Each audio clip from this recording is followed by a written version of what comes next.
This is BBC Television. The time is 5:15, and Saturday viewing continues with an adventure in the new science fiction series, Hello everybody, it's Katy Manning here, sitting on the floor in lockdown, holding my phone at arm's length so that this is not up my left nostril. And I think today, yes, I think I'm right, we're going to be talking about The Three Doctors. What an incredible one that was. When John and I first saw that script, we were quite gobsmacked. We thought, what? Bringing the Three Doctors back together. But it was also very exciting. And of course, it was penned by the incredible Bob Martin. No, wait a minute. Bob Martin. I was about to say, no, that's, isn't that something gorgeous that we give to dog? Bob Martins? No. Anyway, the lovely Bob Baker and Dave Martin. Finally got that right. We had this fabulous cast in it with, we had Stephen Thorne as Omega. I'm sorry, I had to do that. I don't know why I did that. Next door neighbours now are probably thinking, what? And we had the lovely Rex Robinson and Laurie Webb and Patricia Pryor.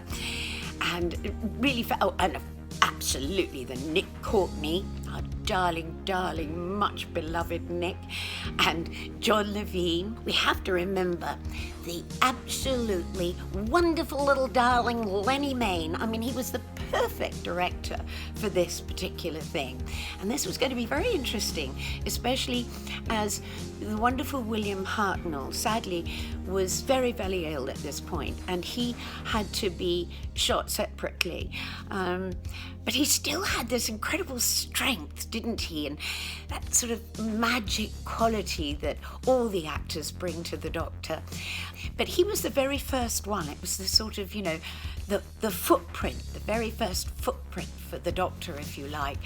And I also think it was just so fitting that he was able to reprise this role so shortly before he died. I thought that was just so touching. And then it comes to the wonderful Patrick Troughton, who I'd actually grown up watching both William Hartnell and Pat Troughton. It was very interesting to see how John and Patrick worked together, because they were very different kinds of actors, came from very different, my hair is driving me nuts, it keeps going and attaching itself to my eyelashes. Anyway, yes, you had two very different actors. And Patrick had a very classical training. He'd done a huge amount of theatre and Shakespeare, which is very precise sort of work.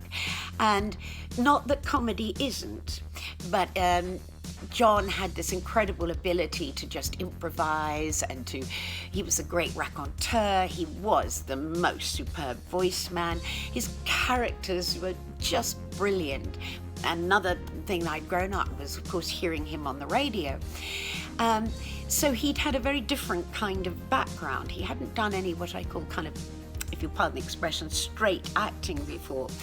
So you would have thought that Patrick would have been the one that would have been very, very solid on script, and that John would have been a little more flexible. But it really wasn't that way when we got into rehearsals.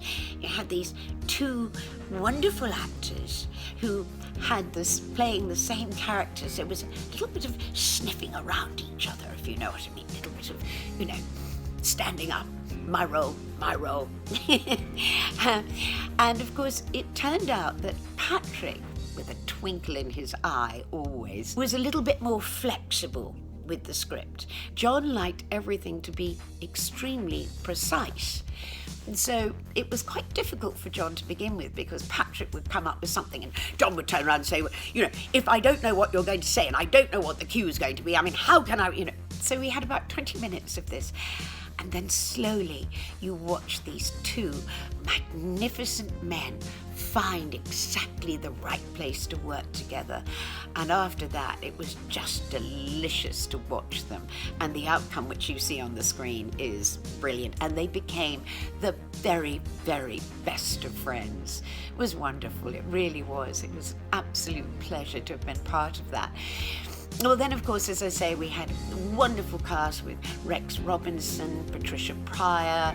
We had the lovely Laurie Webb, and it was just truly terrific. And did I mention that we'd also had Stephen Thorne, my wonderful Azal, and in this, the very first time I think I worked with him, where he played Omega. Oh, I love doing that. Oh, except when I haven't had my cup of tea yet. It was an absolute joy to be part of this. Well, then, of course, we had another freezing cold location where, although Jim Atchison had at least given me a fluffy coat and a knitted dress and blue stockings so that you wouldn't notice that I actually turned blue. And, Jim Atchison, by the way, wonderful costume designer, and they did everything with a very, very low budget to make it look as terrific as possible. But he and I found a little cat that needed rescuing, and it was an asthmatic cat. It was allergic to itself, so called PB. Poor Baby is what I named him, and we became very good friends. And Jim Atchison then also went on to win an Oscar for his costume design in The Littlest Emperor. Great, huh? And then, of course, all the special effects people. I mean, there was a lot of special effects, and they were much more complicated to achieve in those days. The amount of work and love that went into making Doctor Who in those days. People didn't care how many hours they did or how late they stayed up at night just to get some sort of particular effect. I think we ran out of budget, according to Barry Letts. I think we sort of run out of budget round about the gel guards, who always sounded a little bit like squeaking cellophane to me. I would love to have voiced them. I really would. Another little side note is that John Levine and I won't even try and tell you why we got the giggles, because it was really, really stupid. You know when you get the giggles and somebody says, "What are you laughing at?" and you tell them and they look at you and they go, "Really? That funny?"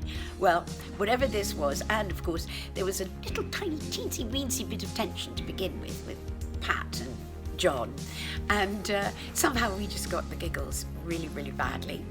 And we got sent out of the rehearsal room. We truly did.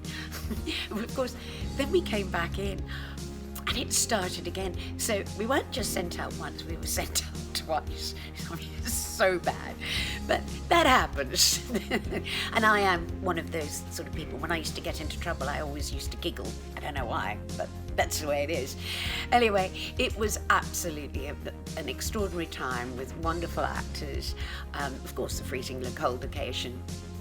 And we had Bessie, which is lovely, and Nick Courtney, and I'm sure I've named all this. I can't even remember what I've said now. So I think I better stop babbling now and just say one thing that came out of this for me, which I thought was so delightful, was when the Doctor is trying to explain to Joe who the other chap is, and John Levine already knows because he'd actually known him when he in that incarnation, and he's sort of doing, "Well, I am him and he is me," and little Joe pipes up and says, "And we are all together, goo goo gajoo." Have a wonderful time. I hope you enjoy The Three Doctors as much as I did making it. Lots of love to you all. Big kisses. Stay safe. Stay home. And that way we'll get through this an awful lot quicker. Bye-bye, darlings. Love you all. I really do. Bye-bye.